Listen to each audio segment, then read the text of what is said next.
Radio. Les Français parlent au français. Les carottes sont cuites.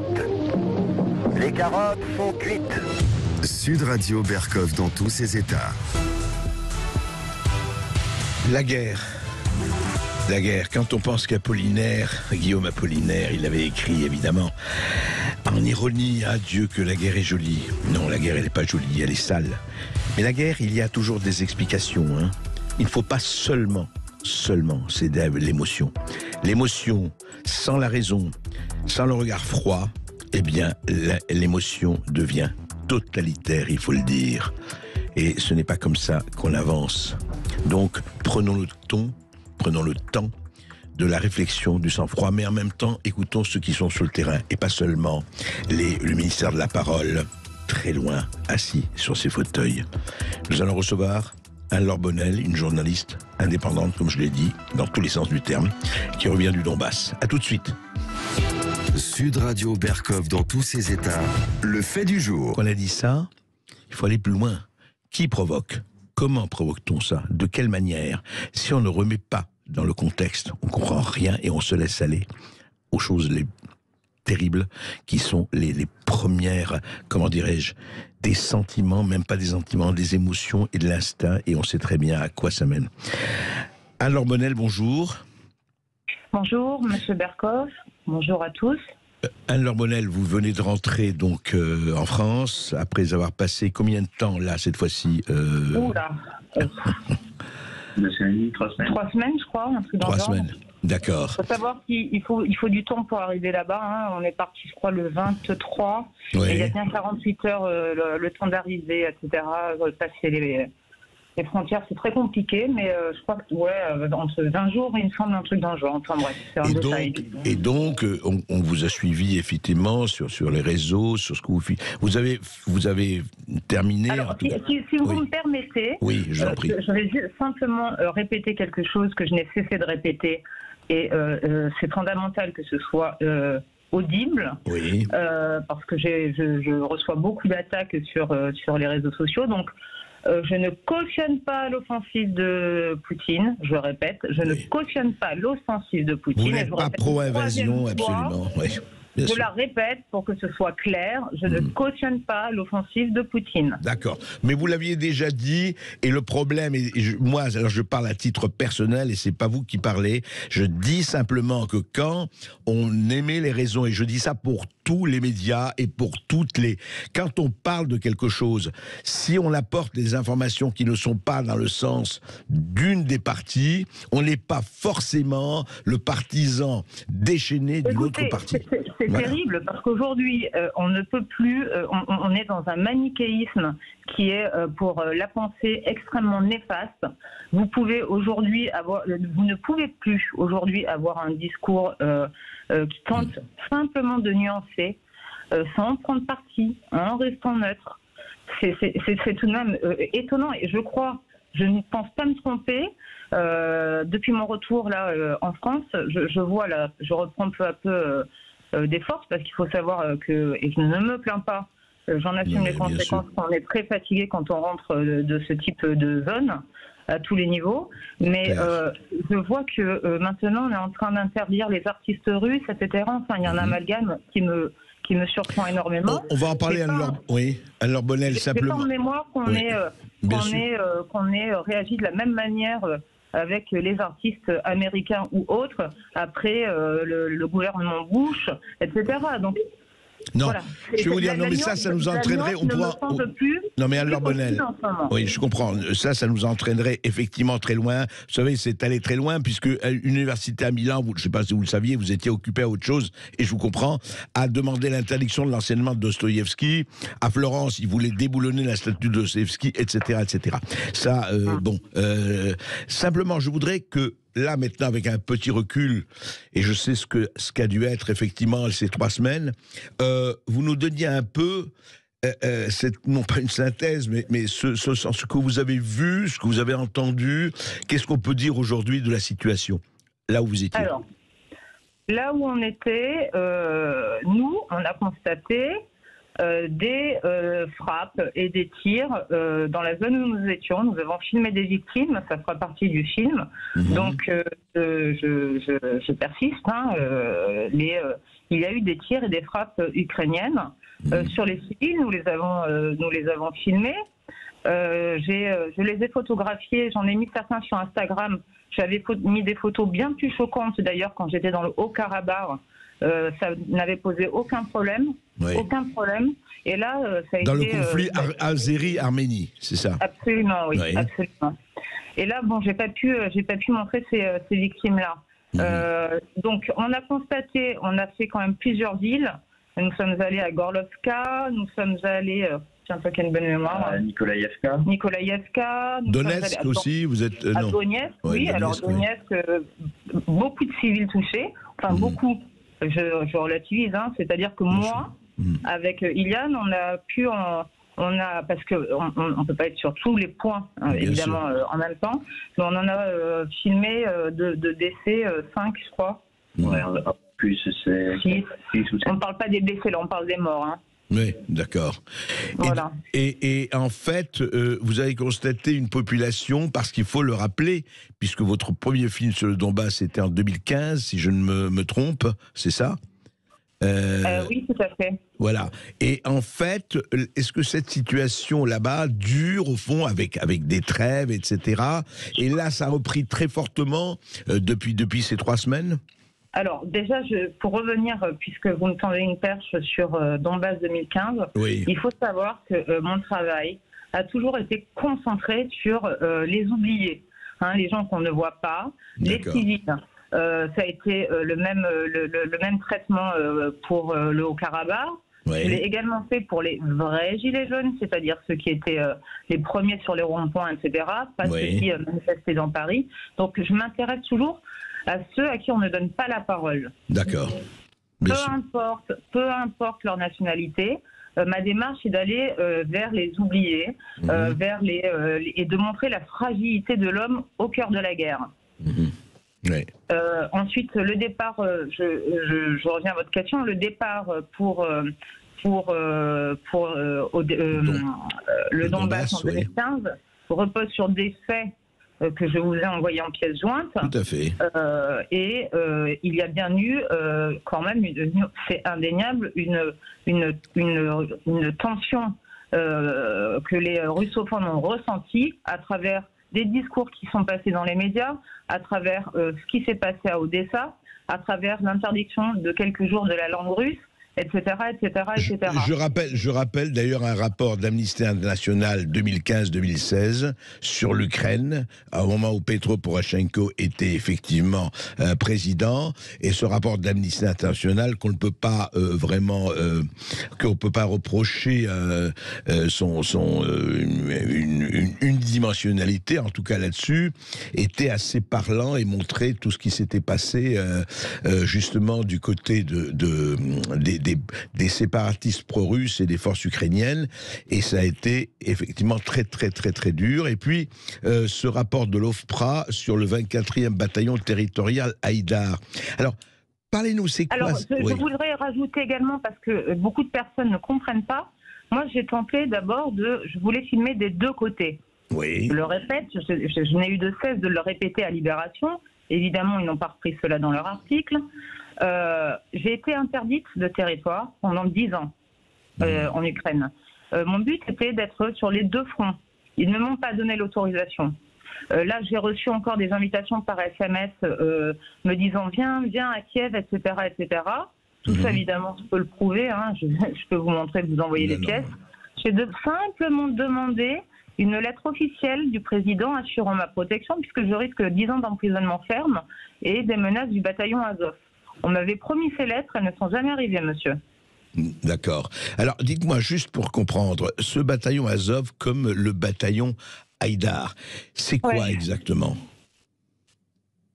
Écoutez, vous avez des rapports, je vous ai envoyé. Oui. C'est les mouvements. Alors, je ne dis pas qu'ils sont majoritaires en Ukraine. Hein. Non, personne ne dit ça, mais ils nationalistes existent. radicaux, ils existent et ils font beaucoup de mal. Je ne dis pas, je répète encore une fois parce que je me rends compte qu'il faut être très prudent. On est sur un sujet qui est miné Je sais. Ces gens-là existent. Ils sont ultranationalistes radicaux, proches des nazis. Ils ne s'en cachent pas. Dans les rapports que je vous ai envoyés, c'est décrit. Eh bien, je vais le dire pour les auditeurs, justement. Merci, merci. Non, mais je le dis parce que autant, effectivement, nous condamnons... Parce que je les ai envoyés à Libération également. Donc oui, non, mais Libération, écoutez, je m'en fous. On n'est pas à Libération ici, donc ne me parlez pas de Libération en permanence, c'est pas le problème. Oui, mais ils m'ont mis beaucoup en colère, excusez-moi. Ben oui, je vous comprends. Mais parce vous savez... que quand on est là-bas et qu'on se tape des bombes et qu'on doit en plus... Parce que vous savez pourquoi on a fait ces vidéos, Iliane et moi? Ouais. Parce qu'on était attaqué par Libération. Sinon, on n'aurait jamais mis... Je ne me suis jamais exposé, monsieur, devant les réseaux. Vous pouvez fouiller depuis même... Dans le Haut-Karabakh, j'avais jamais mis une photo de moi. Là, j'ai dû le faire pour prouver que c'était bien nous qui filmions. Je comprends. Parce que les gens pensaient que c'est... J'ai reçu des mails en me disant « Allez, Anne-Laure, c'est pas vrai, t'es pas là-bas. Tu récupères des images. » Tout ce qu'on a fait, on l'a prouvé, enseigné en images pour prouver que c'était bien nous qui filmions, c'était bien nous qui étions sur place. Eh bien, écoutez, nous, on a d'autres quotidiens qui, par exemple, justement, nous traitent de droite ou de droite extrême parce qu'on donne la parole à vous, à X, Y, etc. Nous, on donne la parole à tout le monde, mais simplement à ceux qui sont sur le terrain, qui vont voir. Et je dirais, de ce point de vue-là, que ces indignations à sens unique, à géométrie variable, c'est pas possible. Nous condamnons très fortement, on ne met pas l'agresseur et l'agressé sur le même plan, on condamne très fortement l'invasion russe. C'est clair, toute invasion de ce point de vue est condamnable. Et je partage cette condamnation. Absolument. Mais, si je dis, et ce n'est pas moi qui le dis, c'est Pierre Rimbert dans Le Monde diplomatique datant de mars 2022, quand il dit simplement que chaque 1er janvier à Kiev, une marche au flambeau honore la mémoire de Stepan Bandera, chaque 1er janvier dirigeant des deux organisations nationalistes ukrainiens et l'armée insurrectionnelle ukrainienne, et Bandera était collaborateur du Troisième Reich. Bon, voilà, il y a des ministres, voilà, c'est en effet, voilà, on le sait. Le 28 avril dernier, des centaines de personnes ont défilé dans la capitale. C'est toujours Pierre Rimbert du Monde diplomatique, que je sache, ce ne sont pas des plaisantins, défilé à la capitale pour célébrer la division SS Galicie, formée de volontaires ukrainiens. Donc, ça n'empêche rien, et ça ne fait pas de nous des pro-Poutine, très loin de là, mais pourquoi ne pas signaler des deux côtés ce qui se passe ? Écoutez, moi je vais vous signaler autre chose dont personne ne parle. Encore une fois, cette offensive, je n'ai pas cautionné les bombardements de Poroshenko sur sa population. Vous avez vu, je vous ai envoyé un hélicoptère de combat. Ça a été... donc, M. Ditkin l'a nié. Ce sont des faits, ça aussi. Poroshenko a fait tirer sur sa population de l'Est par des hélicoptères de combat. Et il y a eu beaucoup de victimes civiles. Vous avez les images, elles sont insoutenables. Mais ce qu'il faut savoir également, pourquoi on en est arrivé là ? Est-ce que les accords de Minsk ont été respectés? Et une chose que vous devez savoir, et là je sais que je prends des risques, mais je m'en moque, l'influence américaine en Ukraine est présente depuis très longtemps. Sachez que le 2 décembre 2014, Nathalie Jaresko, ressortissante américaine, a été nommée au poste de ministre des Finances de l'Ukraine. Rien que ça. Et l'Ukraine avait tout de même pris soin de lui accorder la nationalité ukrainienne le jour de son investiture. Ouais. Alors, non. Donc voilà, il faut savoir ce qui s'est passé dans cette zone depuis un certain temps. Donc mon film de 2015 n'en parle pas, mais il y a des faits. Il faut ces faits-là, celui qui cherche les trouvera. Il y a quand même eu des déstabilisations. Alors restez avec nous, Anne-Laure Bonnel. On va continuer après cette petite pause. À tout de suite. Ici Sud Radio. Les Français parlent au français. Je n'aime pas la blanquette de veau. Je n'aime pas la blanquette de veau. Sud Radio Berkov dans tous ses états. Et nous sommes toujours avec Anne-Laure Bonnel, journaliste indépendante, qui revient du Donbass, où elle a tourné effectivement les éléments d'un film qu'elle est en train de préparer, un second film, puisqu'elle avait fait un premier film déjà en 2015 sur cette région. Juste une question avant, Anne-Laure Bonnel. Pour quelle raison on vous a donné, quand vous avez été, vous dites, j'ai été interdit d'aller en Ukraine pendant 10 ans. Pour quelle raison? Allô? Oui? Il y a une coupure, on n'entend plus Anne-Laure Bonnel. Et qu'est-ce qui se passe? Il y a un problème? Non, c'est bon. Plus, mais là, c'est bon. Ça y est, on vous entend. Voilà. Okay. Oui, Anne-Laure Bonnel, vous avez entendu, je ne sais pas si vous avez entendu ma question. Pardon, non. Je vous ai demandé pour quelle raison, vous avez dit j'ai été interdite d'Ukraine pendant 10 ans. Pour quelle raison on vous a donné? Oui. Eh bien parce que j'étais allée côté séparatiste, ni plus ni moins. D'accord. Et je ne suis pas la seule, hein. Il y a de nombreux journalistes qui ont été dans cette situation, enfin tous ceux qui ont été côté séparatiste. Et Madame de TF1, Liseron Boudoul, oui. Je crois qu'elle est... Alors peut-être que maintenant ça a changé, puisqu'on m'a dit que maintenant l'amnistie était accordée. Bon, j'ai toujours pas reçu les courriers, mais enfin bref. Oui. Quand elle est encore là-bas, par contre elle, donc vous pourrez l'interroger. Eh ben, elle aussi, elle ne pourra pas aller si vous étiez dans un camp. Oui, enfin, dans voilà. région. En fait, il fallait choisir un camp. Moi, j'ai jamais voulu choisir de camp, mais bon, je n'ai pas eu le choix. Alors, Anne-Laure Bonnel, ce que vous allez montrer dans ce film, c'est quoi exactement? Essayez de nous dire qu'est-ce qu'il y aura ou qu'est-ce qu'il y a dans le film que vous êtes en train de monter, ou que vous avez préparé. Déjà, eh bien, on va montrer les tirs des deux côtés, hein, voilà, non pas pour prendre parti, mais pour documenter. N'oubliez jamais qu'un documentaire, c'est un témoignage, on donne la parole à des civils et on documente, ni plus ni moins. Donc, c'est à cela que je m'attelle. Donc, vous verrez ce qui s'est passé à Donetsk, vous verrez ce qui s'est passé dans toutes les villes que nous avons parcourues, oui. notre déambulation, hein, sous forme de road movie. Vous verrez également, je vais remettre des éléments de 2015 que je n'avais pas pu mettre, parce que je crois que c'est important aussi que les auditeurs comprennent ce qu'a vécu. C'est une guerre, je le répète, civile, qui était d'abord partie d'un mouvement pacifique, certes, mais qui a dégénéré. Pendant 8 ans, les accords de Minsk n'ont pas répété. Vous m'aviez demandé d'ailleurs ce qui se passait de 2014 à 2022. Il y a eu des tirs, je ne vais pas dire quotidiens, mais il y a eu des tirs hebdomadaires. Les gens, voilà, réguliers. Les gens vivent en situation de stress. Ils ont vécu quand même 8 mois dans des caves. Le Donbass, 2015 le prouve. Et le rôle du journaliste n'est pas d'inventer la vérité, mais d'être présent et de témoigner en images. Donc c'est ce que je vais faire, ni plus ni moins. D'accord. Et alors, dernière question, Anne-Laure Bonnel, et le film évidemment, nous en parlerons quand il va sortir. Donc vous verrez, les hôpitaux, vous verrez... Vous verrez. Ah oui, nous avons également filmé les exactions et les tirs russes. Hein, on a pu les suivre, ils nous ont laissé les suivre. Donc on est rentré dans des villes qu'ils avaient, eux disent, récupérées. De l'autre côté, je ne connais pas les termes. Je ne prends pas parti. Donc vous verrez les bâtiments aussi qui ont été touchés. Donc voilà on ne fait pas de propagande. Et aujourd'hui, je ne vous demande pas des grandes prévisions sur l'avenir, mais comment vous voyez le futur, je dirais presque le futur immédiat? L'impression que vous avez, c'est que ça va durer, que cette guerre va durer, que c'est loin d'être fini, ou pas? Qu'est-ce que votre sentiment, hein, je ne demande pas une... Écoutez, je ne sais pas. Je sais que des deux côtés, c'est très armé. L'OTAN a fourni beaucoup d'armes à l'Ukraine. Les discours de paix et d'apaisement n'ont pas l'air d'être au rendez-vous. En même temps, il y a des négociations, comme vous le savez. Il y a des négociations qui continuent. Alors, je ne les ai pas suivies, pardonnez-moi, j'ai dormi depuis mon retour. Je comprends. Mais, vous ne deviez pas beaucoup dormir là-bas. Je suis assez pessimiste. Ouais. Bah écoutez, Anne-Laure Bonnel, en tout cas... Attendez, par contre, j'aimerais simplement rappeler un fait important. Oui. Allez-y. Alors, tu peux me remettre l'image, s'il te plaît. Donc, suite à ce qui fait aujourd'hui polémique sur le discours de Poroshenko, nous avons fait traduire par des professeurs de l'INALCO le discours. Donc, il est, je reprends son mail, il est donc bien traduit. Il n'y a aucun problème.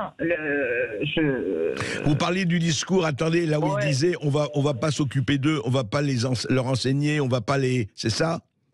Il disait, c'est ainsi que nous gagnerons cette guerre, et nous gagnerons tous... Alors il dit, en gros, nous gagnerons tous en paix parce que nous aurons des emplois.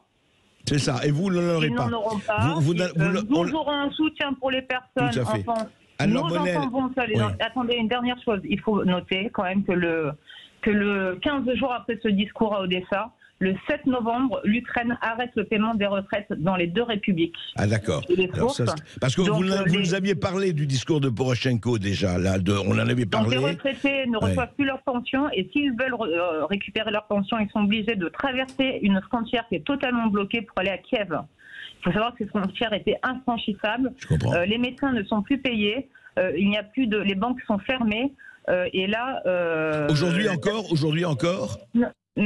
Aujourd'hui, vous parlez de la situation de 2015-2016, c'est ça? Exactement. D'accord. Voilà. D'accord. Donc Donetsk et Lugansk ont été totalement sous un désastre humanitaire. Il y a une ONG lyonnaise qui a fait son travail, elle a été très étonnée que personne ne s'en émeuve. Cette guerre a commencé en 2014.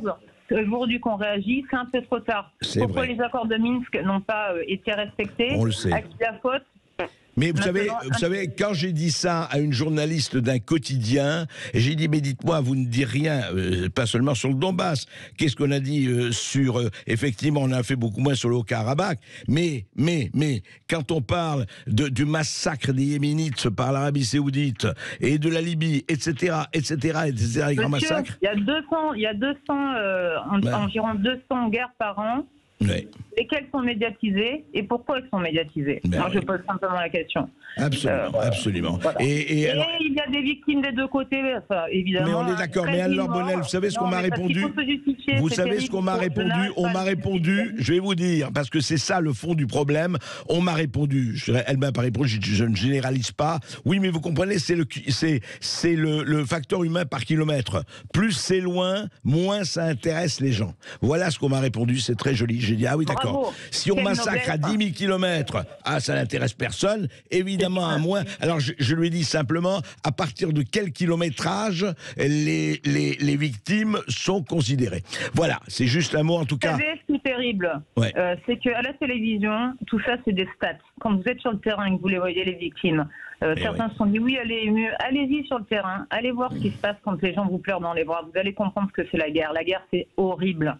C'est terrible. Et rien ne justifie les bombardements, ni ceux de Poutine et encore moins ceux de Poroshenko. Merci Anne-Laure Bonnel. Sachant que la Libye est quasiment équidistante. Mais attendez, parce qu'à tous vos auditeurs, j'aimerais simplement rappeler, pour citer Bruno Kremer, il ne faut jamais oublier que la télévision n'est qu'un appareil électroménager. C'est Bruno Kremer, ça. Eh bien, écoutez, c'est dit. Pour nos auditeurs, pour qui votre voix semblait familière, on vous avait reçu il y a 9 jours. Merci Anne-Laure Bonnel. Et merci aussi à votre associé Iliane dans cette aventure. On se retrouve dans un instant pour quelques traits d'humour. Il a fait un boulot magnifique. C'était sa première zone. Voilà. On sait qu'il y a des victimes des deux côtés, mais il n'y a pas de bonnes victimes et de mauvaises victimes. Et j'invite tout le monde à suivre la Croix-Rouge qui défend qui soignent les combattants, peu importe leur nationalité. On est bien d'accord. Merci beaucoup. Et on se retrouve dans un instant pour essayer de détendre un petit peu l'atmosphère avec quelques traits d'humour d'André Berkoff.